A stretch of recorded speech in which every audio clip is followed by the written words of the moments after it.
Hi everyone, आज हम BSc part second के एक टॉपिक अल्कोहल निर्माण विधि के बारे में पढ़ने वाले हैं।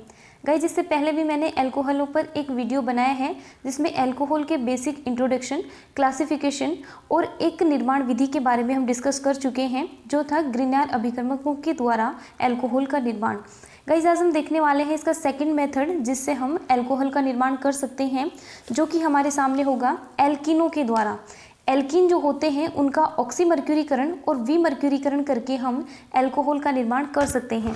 गाइस, ऑक्सीमर्क्यूरीकरण का मतलब समझना सबसे पहले। ऑक्सीमर्क्यूरीकरण मीन्स होता है कि यदि आप किसी के साथ में मर्क्यूरी ऐड कर देते हैं तो उसे ऑक्सीमर्क्यूरीकरण कहा जाता है। दूसरा मैंने लिखा है विमर्क्यूरीकरण। विमर्क्यूरीकरण का मतलब होता है कि मर्क्यूरी को यदि हटा दिया जाए तो उसे विमर्क्यूरीकरण कहा जाता है। गाइस, इसमें आप थ्योरी देख लेना यहाँ से वीडियो को पॉज करके। यहाँ पे थ्योरी में लिखा हुआ है कि एल्कीन की अभिक्रिया मर्क्यूरिक एसीटेट के साथ में करवाई जाती है। कैसे कैसे अभिक्रिया होती है, अभिक्रिया में क्या क्या बनता है वो हमें देखना है। यहाँ पे देखिएगा आप लोग, एल्कीन लिए हमने सबसे पहले C double bond C, carbon और कार्बन के बीच में डबल बॉन्ड है, मतलब एल्कीन है हमारे पास। एल्कीन की अभिक्रिया जल की उपस्थिति में मर्क्यूरिक एसीटेट के साथ में करवाई जाती है।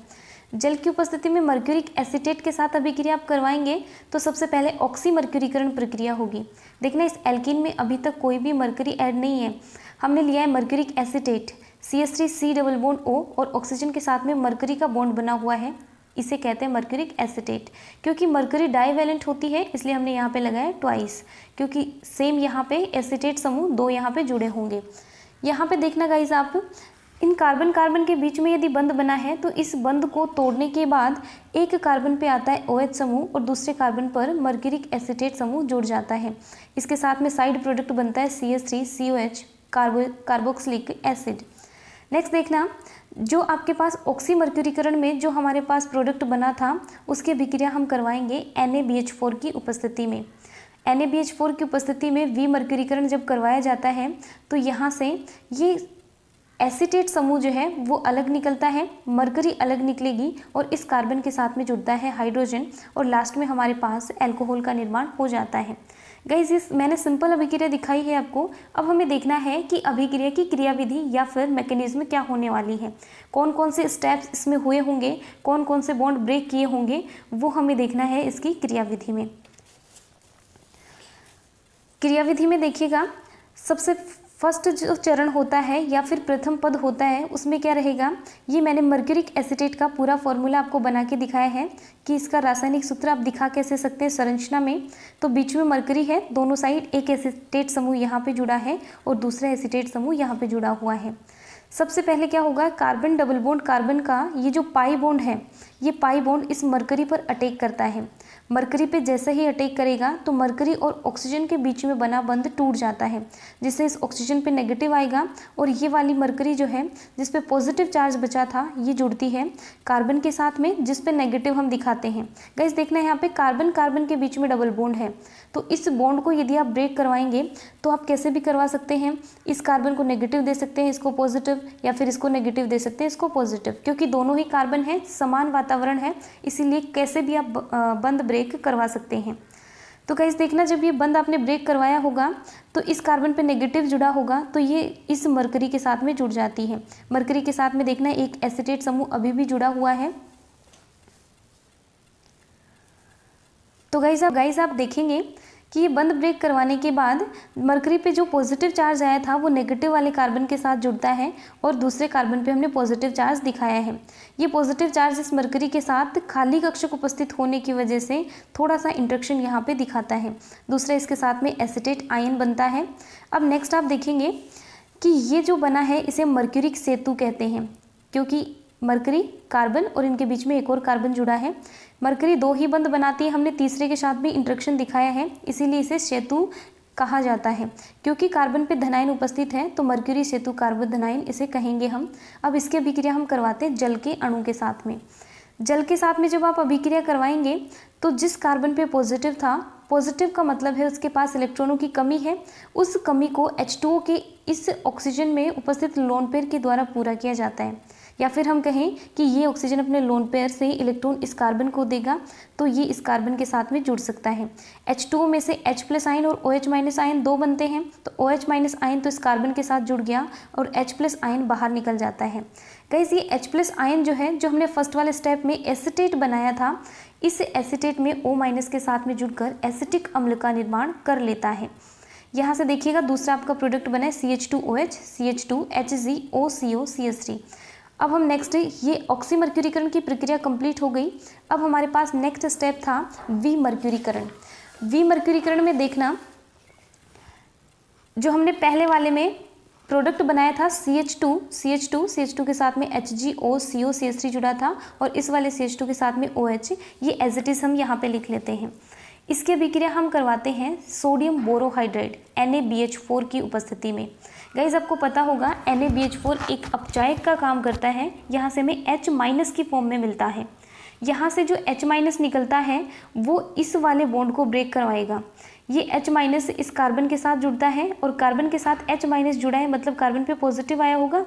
इस कार्बन के साथ H- जुड़कर इसको CH3 में चेंज करेगा, जैसे यहाँ पे कर रखा है। अब इस मरकरी पे इस बंध को तोड़ने की वजह से नेगेटिव चार्ज आया। अब हम इस मरकरी का नेक्स्ट जो बंध बना हुआ है ऑक्सीजन के साथ में, ये भी ब्रेक करवाते हैं। ये ब्रेक करवाएंगे तो इस ऑक्सीजन पे जाएगा नेगेटिव और इस मरकरी पे आएगा पॉजिटिव। गाइस देखना, मरकरी पे हमने नेगेटिव और पॉजिटिव दोनों चार्ज दिखाए हैं और पॉजिटिव और नेगेटिव जब साथ में होते हैं तो हम उसे उदासीन की फॉर्म में लिख सकते हैं, इसलिए मैंने यहाँ पे लिखा है Hg। आपको अकेली मरकरी यहाँ पर मिल गई है। दूसरा यहाँ पे एक आयन निकला है एसिटेट आयन CH3COO- और यहाँ पे हमारे पास बन गया था CH3CH2OH। हमें अल्कोहल बनाना था और अंत में हमारे पास अल्कोहल का निर्माण हो गया है। तो गाइस ये थी एल्कीन के द्वारा ऑक्सीमर्क्यूरीकरण व विमर्क्यूरीकरण अभिक्रिया द्वारा आप अल्कोहल का निर्माण कर सकते हैं।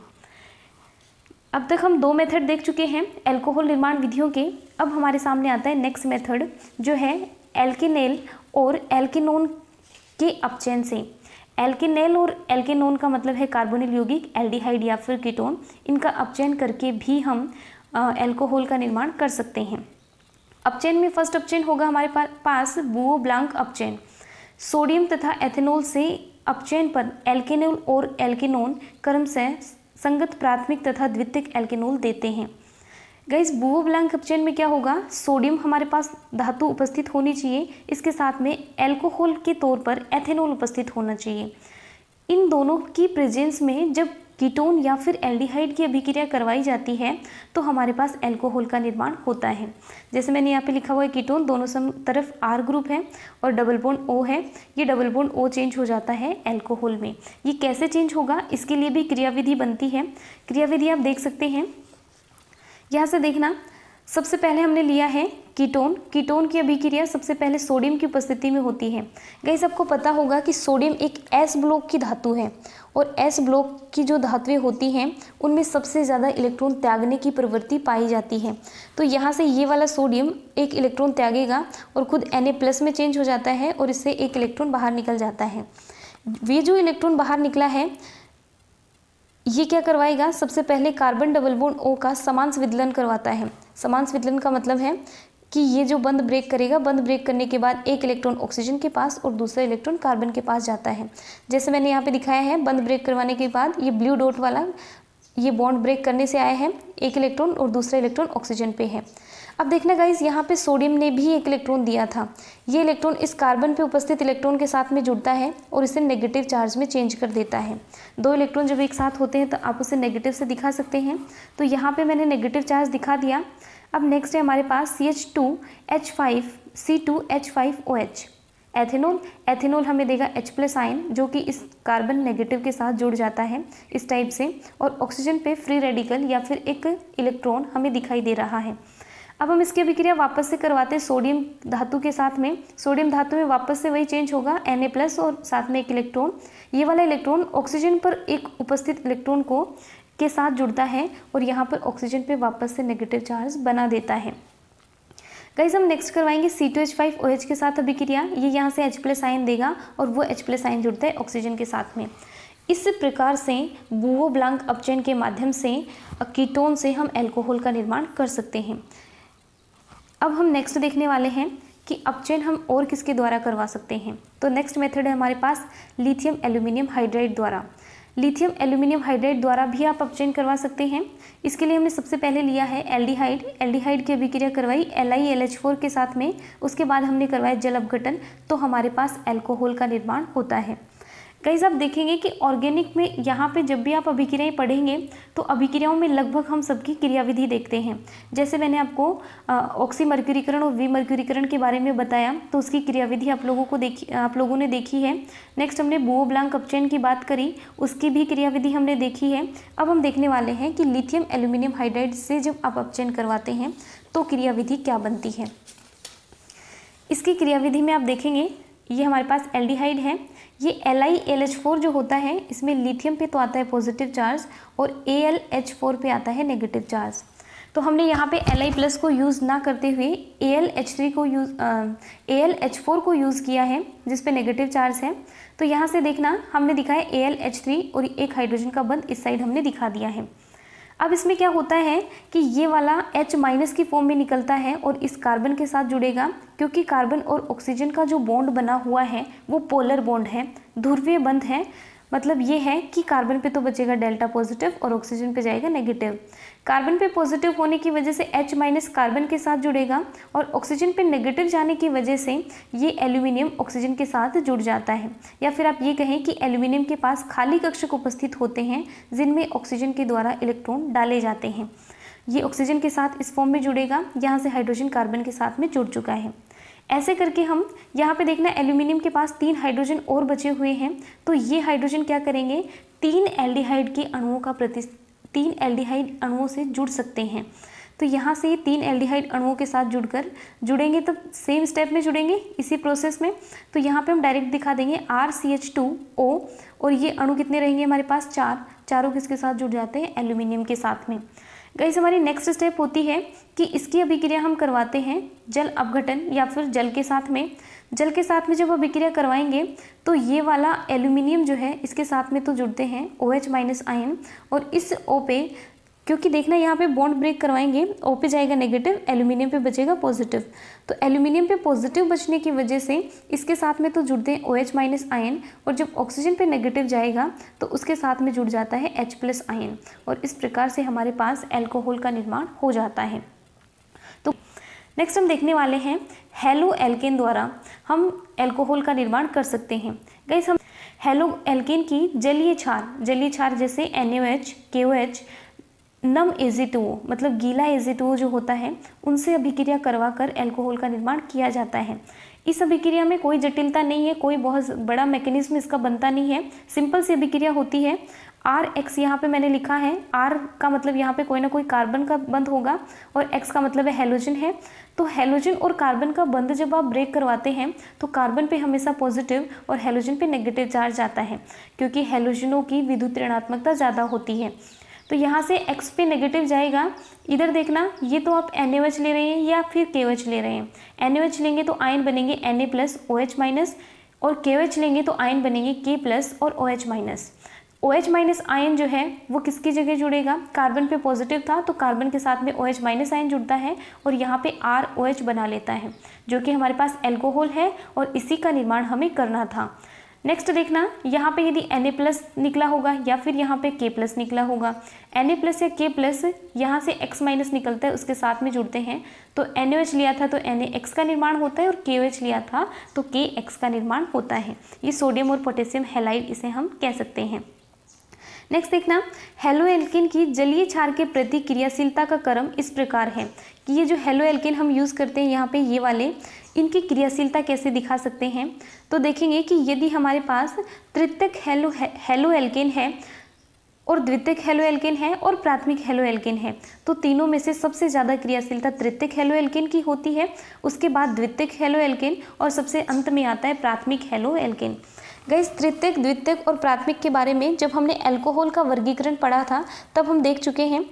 वैसे मैं आपको एक चीज़ समझा देती हूँ, यहाँ पे तृतीयक हेलो एल्केन का मतलब होगा कि इस कार्बन के साथ में 3 एल्किल समूह और एक हैलोजन समूह जुड़ा हुआ होगा। ये वाला हेलोजन समूह का बॉन्ड जब ब्रेक करेगा X पे जाएगा नेगेटिव और कार्बन पे बचेगा पॉजिटिव। कार्बन पे पॉजिटिव बचने की वजह से ये एल्किल समूह प्लस आई प्रभाव लगाएंगे और प्लस आई प्रभाव के कारण ये कार्बोकेटाइन स्थायी हो जाता है। इसीलिए तृतीयक हेलो एल्केन की अभिक्रिया सबसे फास्ट होती है या फिर इनकी क्रियाशीलता सबसे ज़्यादा होती है। इसी प्रकार से द्वितीयक में देखेंगे तो एक आर की कमी हो जाएगी जिसकी वजह से प्लस आई प्रभाव इसके कंपैरिजन में कम लगेगा। प्राथमिक में जाएंगे तो केवल एक ही आर समूह बचेगा, बाकी दो गायब हो जाएंगे जिसकी वजह से प्लस आई प्रभाव कम लगता है। इसीलिए सबसे ज़्यादा क्रियाशीलता तृतीयक हेलो एल्केन की, फिर द्वितीयक हेलो एल्केन की और सबसे अंत में प्राथमिक हेलो एल्केन की आती है। गाइस इसी के साथ हम वीडियो को ख़त्म करते हैं। आई होप आपको वीडियो अच्छा लगा होगा। यदि आपको वीडियो अच्छा लगा है तो लाइक शेयर और सब्सक्राइब ज़रूर कीजिएगा। Thank you so much for watching.